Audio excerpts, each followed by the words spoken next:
नमस्कार, मैं प्रियम शंकर झा। प्रस्तुत हैं दोपहर समाचार।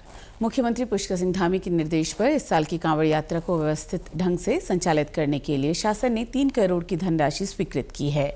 ये धनराशि कांवड़ यात्रा की विभिन्न व्यवस्थाओं के लिए विभागों की मांग के अनुरूप स्वीकृत कर हरिद्वार के जिलाधिकारी को उपलब्ध कराई गई है। मुख्यमंत्री ने कांवड़ यात्रा को लेकर हुई बैठकों में निर्देश दिए कि पिछली कांवड़ यात्रा में आए शिव भक्तों की संख्या और व्यवस्थाओं को देखते हुए इस वर्ष कांवड़ यात्रा में आने वाले श्रद्धालुओं को दी जाने वाली आवश्यक सुविधाओं का विशेष ध्यान रखा जाए।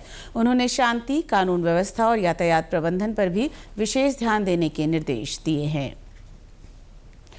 उत्तरकाशी जिले में कांवड़ यात्रा की तैयारियां तेज हो गई हैं। उत्तरकाशी से गंगोत्री धाम तक कांवड़ियों के लिए भंडारे लगने शुरू हो गए हैं। विभिन्न राज्यों से भोले शंकर के भक्त जल भर कर अपने गंतव्य की ओर निकल रहे हैं। कांवड़ यात्रा को लेकर जिलाधिकारी डॉक्टर मेहरबान सिंह बिस्ट ने बैठक कर कांवड़ यात्रा को सुव्यवस्थित, सुरक्षित और शांतिपूर्वक तरीके से संचालित करने और कांवड़ियों की सुविधा के लिए सभी संबंधित विभागों को जरूरी इंतजाम सुनिश्चित करने के निर्देश दिए हैं। जिलाधिकारी ने कहा कि आवागमन को सुरक्षित बनाए रखने की चुनौती से निपटने के लिए जल्द नई पुलियाओं का निर्माण कराया जाए। 7 लोग हैं और अलवर से, राजस्थान से, गौमुख से कांवड़ जल भरा हमने और 1 महीने में अपने घर पे पहुंच जाएंगे। राजस्थान मंदिर में जल चढ़ेगा। प्रदेश भर में 16 जुलाई को हरेला पर्व को व्यापक जन आंदोलन के रूप में मनाया जाएगा। मुख्य सचिव राधा रतूड़ी ने सभी जिलाधिकारियों को हरेला पर्व के दौरान किए गए वृक्षारोपण का डॉक्यूमेंटेशन अनिवार्य रूप से करने के निर्देश दिए हैं। बुधवार को सचिवालय में हुई बैठक में मुख्य सचिव ने सभी जिलाधिकारियों से पर्व को लेकर एक्शन प्लान की रिपोर्ट तलब की और ठोस एक्शन प्लान पर कार्य करते हुए सभी जिलों में वृक्षारोपण के लिए लक्ष्य निर्धारित करने के निर्देश दिए। उन्होंने कहा कि वृक्षारोपण के लक्ष्य के साथ ही नर्सरी में पर्याप्त संख्या में पौधों की उपलब्धता को सुनिश्चित करने के साथ ही वृक्षारोपण के दौरान छोटी पौध की अपेक्षा 2 वर्ष से अधिक के पौधों को वरीयता दी जाए।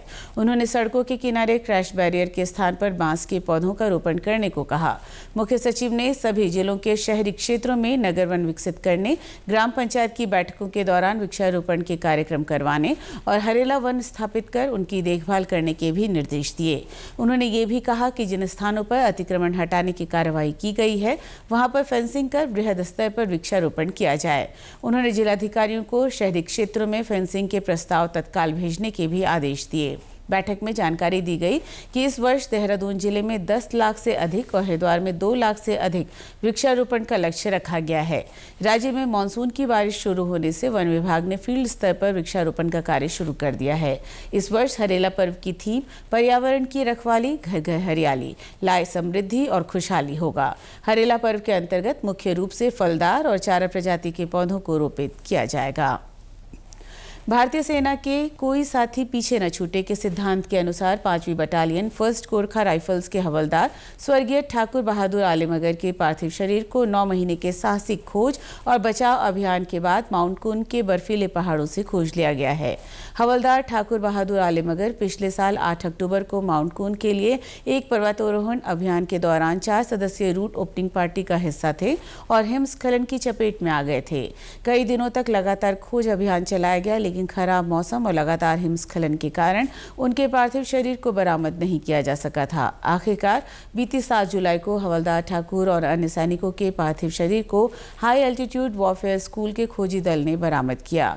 देहरादून में उनकी यूनिट ने पूरे सैन्य सम्मान के साथ उनका अंतिम संस्कार किया।